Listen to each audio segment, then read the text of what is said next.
बिस्मिल्लाहिर्रहमानिर्रहीम। अस्सलाम वालेकुम to all of the students. बेटा उम्मीद करता हूँ सब लोग खैरियत से होंगे। आज फ़िज़िक्स में हम लोग जो स्टडी करने जा रहे हैं बेटा वो न्यूमेरिकल प्रॉब्लम 3.7 एंड ऑनवर्ड हमारे पास न्यूमेरिकल सॉल्यूशन हमने करना है प्रॉब्लम्स का। 3.6 तक हम ऑलरेडी सॉल्व कर चुके हैं। ठीक है बेटा, न्यूमेरिकल प्रॉब्लम 3.7 की सबसे पहले आप स्टेटमेंट अंडरस्टैंड करेंगे। स्टेटमेंट को अंडरस्टैंड करते हैं। आपके पास एक इलेक्ट्रॉन है जिसका मैस गिवन है आपके पास 9.1 मल्टीप्लाई बाय 10⁻³ किलोग्राम। ये आपके पास फर्स्ट मैस आ गया बेटा, ये आपके पास फर्स्ट मैस आ गया है। सेकंड आपके पास जो इन्फॉर्मेशन गिवन है कि ये इलेक्ट्रॉन जो है मूव कर रहा है 2 मल्टीप्लाई बाय 10⁻7 मीटर पर सेकंड की स्पीड से। ठीक है, ये हेड ऑन कोलिजन करता है बेटा एक हाइड्रोजन एटम के साथ जिसका मैस आपके पास गिवन है 1.67 10⁻27 किलोग्राम। क्लियर है बेटा? ये आपके पास सेकंड मैस गिवन है बेटा, मैं इसको हाईलाइट कर देता हूँ। ठीक है, और इसकी जो वेलोसिटी आपको गिवन है यहाँ पर इंफॉर्मेशन में वो गिवन है कि ये इनिशियली एट रेस्ट है, तो आपके पास सेकंड जो हाइड्रोजन एटम गिवन है इसकी वेलोसिटी बेटा हो जाएगी इज इक्वल टू 0। ठीक है,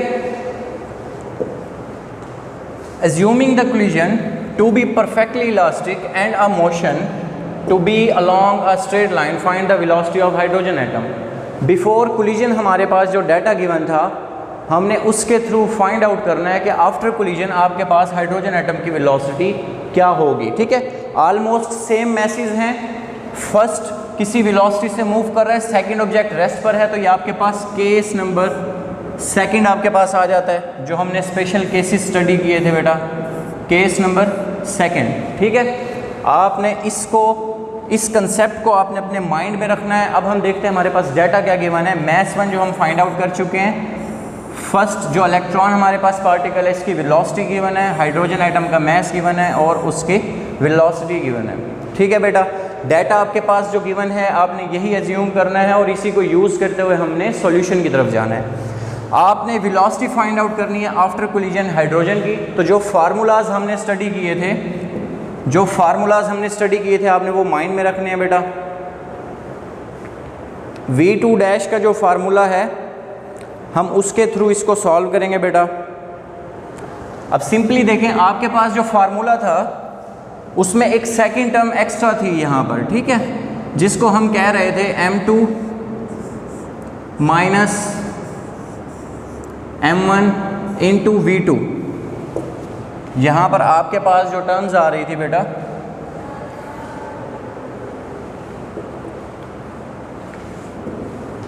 जो टर्म्स आपके पास गिवन थी, इस टर्म में आपने एक एक्स्ट्रा टर्म यहाँ पर एडअप की थी जो मल्टीप्लाई होती थी V2 के साथ। जब V2 आपके पास 0 है तो उस टर्म को लिखने का यहाँ पर पर्पज़ नहीं है, तो वो होल टर्म यहाँ पर आपके पास 0 हो जाएगी। ठीक है, जो वैल्यूज़ आपके पास गिवन है जस्ट आप उसको सॉल्व आउट करेंगे। M1 आपके पास गिवन है बेटा, V1 गिवन है और दोनों ऑब्जेक्ट्स के, दोनों पार्टिकल्स के मैसेज आपके पास गिवन है। वैल्यू पुट करेंगे। इलेक्ट्रॉन का मैस आपने यहाँ पर पुट कर दिया 9.1 मल्टीप्लाई बाय 10⁻³ जो गिवन है, सेम आपने यहाँ पर पुट कर दी बेटा उसकी वेलोसिटी जो V1 हमने यहाँ पर कैलकुलेट की थी।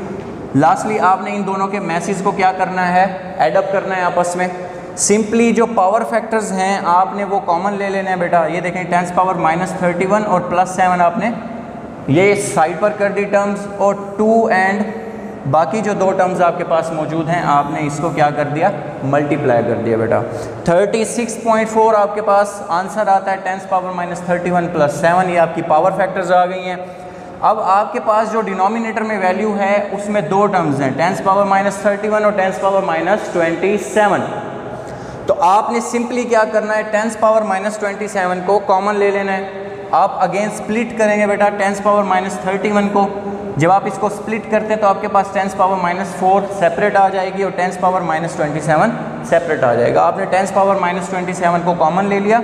ये देखें 10⁻31 को जब आपने स्प्लिट किया तो सिंपली इसको 10⁻27 एंड 10 पावर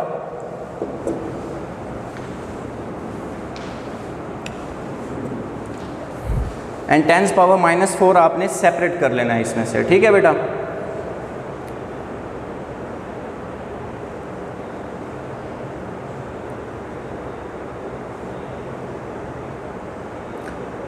अब सिंपली आपने क्या करना है, जो आपके पास टर्म्स यहाँ पर मौजूद हैं 10 पावर -4 और 9.1, आपने इसको सॉल्व कर लेना है। 10 पावर -4 से मल्टीप्लाई करते हैं, आपके पास ये टर्म आती है 0.0091। आपने इसको ऐडअप करना है 1.67 के साथ, आपके पास ये डिनोमिनेटर की टर्म आ जाएगी। आपने इसको डिवाइड करना है कैलकुलेटर के थ्रू, ये आपके पास बेटा फाइनल रिजल्ट आ जाता है, ठीक है बेटा।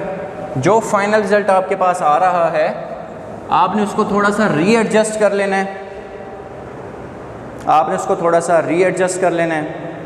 हम न्यूमेरिकल प्रॉब्लम 3.7 कर रहे हैं बेटा, आपने वैल्यूज़ को थोड़ा सा रीएडजस्ट करना है। तो आपके पास जो वेलोसिटी है हाइड्रोजन की, ये आपको यहाँ पर बेटा फाइंड आउट हो जाती है। ये देखें 2.18 मल्टीप्लाई बाई 10 पावर 4, आपके पास पहले जो आंसर था 21.78,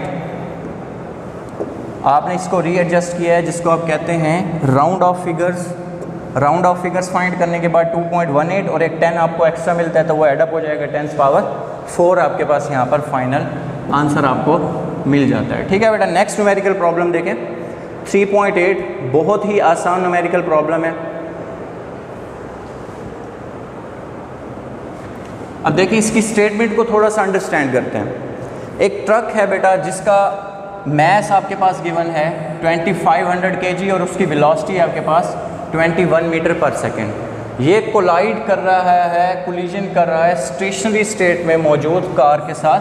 इट मीन्स यहाँ पर कार की वेलोसिटी बेटा क्या होगी, 0, और कार का वेट यहाँ पर गिवन है। टकराने के बाद, कोलाइड करने के बाद ट्रक और कार दोनों एक साथ मूव करते हैं, तो हमें कैलकुलेट क्या करना है बेटा, इनकी कॉमन वेलोसिटीज़ को कैलकुलेट करना है, ठीक है। कॉमन वेलोसिटीज़ को कैलकुलेट करना है तो हमें law of conservation of momentum को अंडरस्टैंड करना होगा। यहाँ पर ट्रक का मैस जो गिवन है वो आपके पास 2500 kg जैसे स्टेटमेंट में मेंशन है, तो आपको वेलोसिटी 1 जो ट्रक की वेलोसिटी है 21 मीटर पर सेकेंड यहाँ पर मौजूद है। कार का मैस आपके पास है बेटा 1000 kg, क्लियर है बेटा, और कार की वेलोसिटी आपके पास है बेटा 0। हमने कहा था ये स्टेशनरी स्टेट में है तो वेलोसिटी यहाँ पर हम 0 कंसीडर करेंगे। It means car is at rest. Common velocity हमें फाइंड आउट करनी है बेटा, कॉमन वेलोसिटी फाइंड आउट करेंगे। Law of conservation of momentum हमने यहाँ पर अप्लाई करना है। इसके सॉल्यूशन की तरफ थोड़ा सा मूव करते हैं। ये देखें law of conservation of momentum apply हो रहा है, तो m1v1 plus m2v2 is equal to m1v1 prime plus m2v2 prime. ये law of conservation of momentum है जो आपने स्टडी किया था।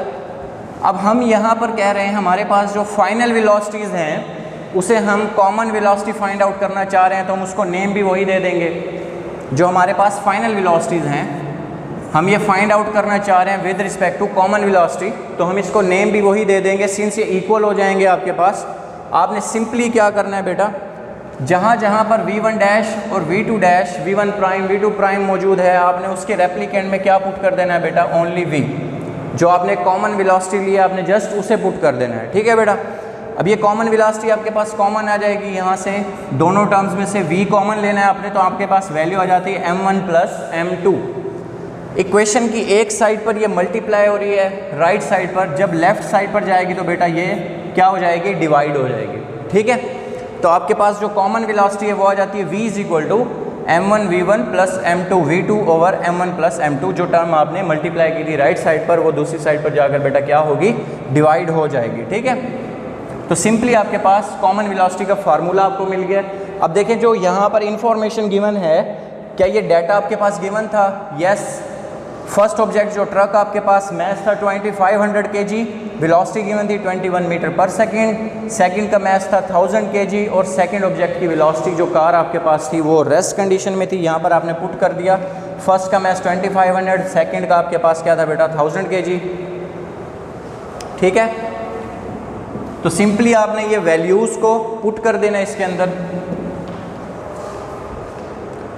वैल्यूज़ पुट करने के बाद आपने इसको सॉल्व आउट कर लेना बेटा। ये देखें वैल्यूज पुट की आपने, 0 मल्टीप्लाई बाय समथिंग 0, यहाँ पर ये फैक्टर ख़त्म हो जाएगा। 2500 जब 21 से मल्टीप्लाई होता है तो आपको 52,500 आंसर मिलेगा। और ओवर में आपके पास क्या है बेटा, वैल्यूज़ देखें 2500 प्लस 1000, जब आप इसको एडअप करेंगे 3500 आपके पास आएगा। आप इन टर्म्स को आपस में कट आउट करें तो आपके पास फाइनल वेलोसिटी आती है बेटा 15 मीटर पर सेकेंड। तो ये वो वेलोसिटी है जिसके साथ ट्रक और कार जो आपके पास मैस m1 और मैस m2 थे, ये दोनों इस कॉमन वेलोसिटी के साथ बेटा मूव करना स्टार्ट कर जाएंगे। ठीक है, अब आपने क्या करना है, एक स्टेटमेंट राइट करनी है जस्ट के कॉमन वेलोसिटी दोनों ऑब्जेक्ट्स की, ट्रक एंड कार की, आफ्टर कोलिजन क्या होगी 15 मीटर पर सेकेंड। नेक्स्ट न्यूमेरिकल प्रॉब्लम की तरफ चलते हैं बेटा। नेक्स्ट न्यूमेरिकल प्रॉब्लम की तरफ चलते हैं। आपका न्यूमेरिकल प्रॉब्लम है बेटा 3.9।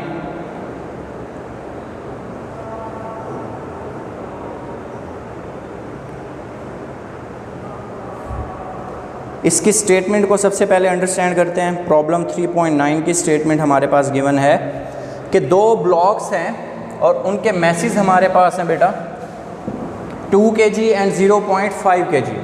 2 ब्लॉक्स हैं, उनके मैसेज हैं 2 kg 0.5 kg। आपके पास m1 गिवन है, m2 गिवन है। सेकेंड इन्फॉर्मेशन आपको क्या दी जा रही है, और ये दोनों अटैच्ड हैं at the 2 ends of compressed spring. एक कंप्रेस स्प्रिंग है जिसे हमने कंप्रेस किया हुआ है और उसके दोनों बोथ एंड्स पर हमने क्या किया है, मैसेज अटैच किए हुए हैं, ब्लॉक्स अटैच किए हुए हैं। एक साइड पर वेट है 2 kg और सेकंड साइड पर बेटा वेट क्या है 0.5 kg। Elastic potential energy stored in the spring is 10 joule. जो स्प्रिंग के अंदर एनर्जी स्टोर्ड है वो है बेटा 10 जूल। ये इनिशियल कंडीशन में आपको बताया जा रहा है, फाइनल कंडीशन में नहीं है। Find the velocities of the blocks if the spring delivers its energy to the blocks when released. अब हमें इनकी फाइनल वेलोसिटीज बेटा फाइंड करनी है। जब हम स्प्रिंग को रिलीज़ कर देंगे तो कौन सा ब्लॉक किस वेलोसिटी से मूव करेगा, ये हमें यहाँ पर फाइंड आउट करना है। ठीक है, जो इन्फॉर्मेशन आपको गिवन है, फर्स्ट ब्लॉक का मैस आपने यहाँ पर राइट डाउन कर लिया, सेकंड ब्लॉक का मैस आपने राइट डाउन कर लिया, दोनों इनिशियली रेस्ट पर हैं। Remember that blocks initially rest पर हैं। फाइनल वेलोसिटीज हमें फाइंड आउट करनी है और उसके अंदर जो इलास्टिक पोटेंशियल एनर्जी स्टोर है स्प्रिंग में वो आपके पास गिवन है बेटा 10 जूल। ठीक है, इसके सॉल्यूशन की तरफ चलते हैं जो हमें फाइंड आउट करना है। नेक्स्ट पार्ट देखें, वेलोसिटी फाइंड आउट करनी है बेटा हमें। जो आपके पास ब्लॉक m1 है और m2 है, हमें ये दोनों वैल्यूज़ फाइंड आउट करनी है। क्लियर है बेटा? Law of conservation of energy हम यहाँ पर अप्लाई करेंगे। इलास्टिक सिचुएशन जो हम स्टडी कर रहे थे, law of conservation of momentum हमने यहाँ पर अप्लाई करना है। Law of conservation of kinetic energy, law of conservation of total energy जो आपसे डिस्कस किया गया था ड्यूरिंग लेक्चर, हमने वो यहाँ पर इम्प्लीमेंट करना है। तो देखिए, इनिशियल कंडीशन में आपके पास जो टोटल एनर्जी थी वो हमने यहाँ पर बता दिया और फाइनल कंडीशन में जो थी वो यहाँ पर हमने प्राइम वैल्यूज़ के साथ डिस्कस कर दी। क्लियर है बेटा? अब जो इनिशियली आपके पास एनर्जी थी वो 10 जूल थी, जो न्यूमेरिकल में आपको बताया गया है। जब स्प्रिंग कंप्रेस था इनिशियल कंडीशन में, मैंने आपको कहा था कि इनिशियल कंडीशन में यहाँ पर वैल्यू गिवन है 10 जूल। ये आपने राइट कर देना है बेटा, और जो फाइनल वेलोसिटीज़ है वो आपने फाइंड करनी है। चूँकि तो हम उसे इक्वेशन के एक साइड पर रहने देंगे, हम उसे चेंज नहीं करेंगे। ठीक है, 1/2 बोथ टर्म्स यहाँ पर कॉमन आ रही हैं, तो 1/2 से आपने क्या किया, कॉमन ले लिया यहाँ पर, और वो जब इक्वेशन की दूसरी साइड पर जाएगा तो सिंपली आप इसको ऐसे भी कर सकते हैं कि 1/2 मौजूद है तो आप इक्वेशन की एक साइड पर 2 और अदर साइड पर भी 2 आप यहाँ पर ले लेंगे। मेन क्या, आप इक्वेशन की बोथ साइड को 2 के साथ मल्टीप्लाई कर देंगे। ठीक है, तो सिंपली ये कट आउट होकर आपके पास नॉर्मल वैल्यू दे देगा। 1 के साथ फैक्टर कोई भी मल्टीप्लाई करेंगे तो वो उस पर इफेक्ट नहीं होगा, और जब आप इसको 10 से मल्टीप्लाई करेंगे तो आपके पास आंसर आएगा बेटा 20। ठीक है, तो ये 20 आपके पास 20 जूल आपके पास वैल्यू आ गई है टोटल।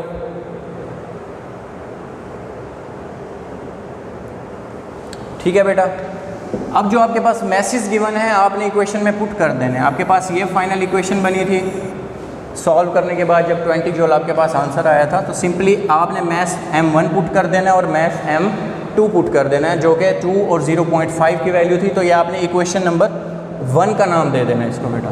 ये इक्वेशन नंबर 1 आपके पास आ गई है। अब हम अप्लाई करेंगे law of conservation of momentum बेटा। अब इसमें अगेन देखें, आपके पास फाइनल कंडीशन की वेलोसिटीज़ आपने फाइंड करनी है, और इनिशियली दोनों वेलोसिटीज़ बेटा 0 थी, तो ये होल टर्म बेटा 0 हो जाएगी। मैंने आपको कहा था कि जो इनिशियल वेलोसिटी है दोनों ब्लॉक्स की v1 और v2, ये दोनों बेटा आपके पास क्या है, 0 है। तो कोई भी टर्म जब 0 से मल्टीप्लाई होती है तो वो होल टर्म बेटा किस में कन्वर्ट हो जाएगी, 0 में। इसलिए ये टर्म भी 0 और ये टर्म भी 0 हो गई है। फाइनल वेलोसिटीज़ आपको फाइंड करनी है, वो इक्वेशन आपने यहाँ पर एडजस्ट कर लेनी है किसी तरह से। m1 v1 dash plus m2 v2 dash m1 v1 prime plus m2 v2 prime आपके इक्वल हो जाएगा बेटा 0 के। चूँकि ये होल टर्म आपके पास 0 आ गई है, तो आपने इसको 0 यहाँ पर पुट कर दिया, ठीक है। अगेन m1 और m2 आपके पास गिवन है, यहाँ पर आप पुट करेंगे सिंपली। अब इसको आपने सॉल्व कर लेना बेटा। देखें 2v1 prime plus 0.5 v2 prime आपके पास गिवन है। आपको इसे एक वैल्यू यहाँ पर ले लें, v1 प्राइम भी ले सकते हैं, v2 प्राइम भी आप यहाँ पर ले सकते हैं। इसको रीएडजस्ट करेंगे, 2v1 प्राइम आपके पास यहाँ पर एडअप हो रहा है। जब इक्वेशन के दूसरी साइड पर जाएगा तो ये माइनस में कन्वर्ट हो जाएगा। देखें -2v1 प्राइम आपके पास आ गया है।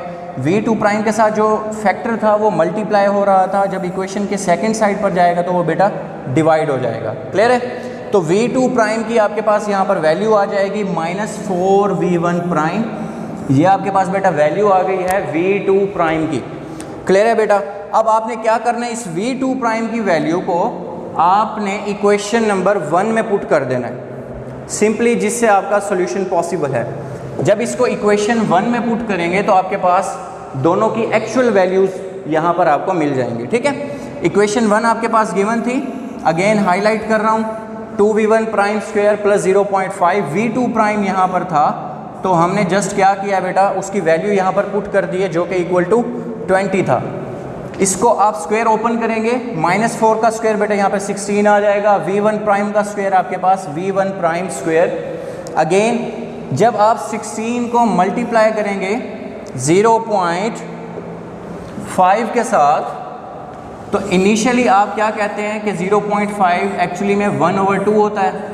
तो आप इसको कट आउट कर दें बेटा, आपके पास आंसर आ जाएगा 8, ठीक है। तो सिंपली हमने यहाँ पर क्या पुट कर दिया बेटा, 8। अब अगेन देखें दोनों टर्म सेम है, 8 + 2 10v प्राइम स्क्वायर आ जाएगा आपके पास। 8 और 2 ये जब एडअप होंगे तो आपके पास 10v1 प्राइम स्क्वायर आ जाएगा, और सेकंड साइड पर आपके पास वैल्यू सेम रहेगी 20। आपने जस्ट क्या करना है, ये जो फैक्टर था 10 मल्टीप्लाई हो रहा था लेफ्ट साइड पर, जब आप इसको राइट साइड पर लेकर जाएंगे तो ये डिवाइड हो जाएगा, ठीक है बेटा।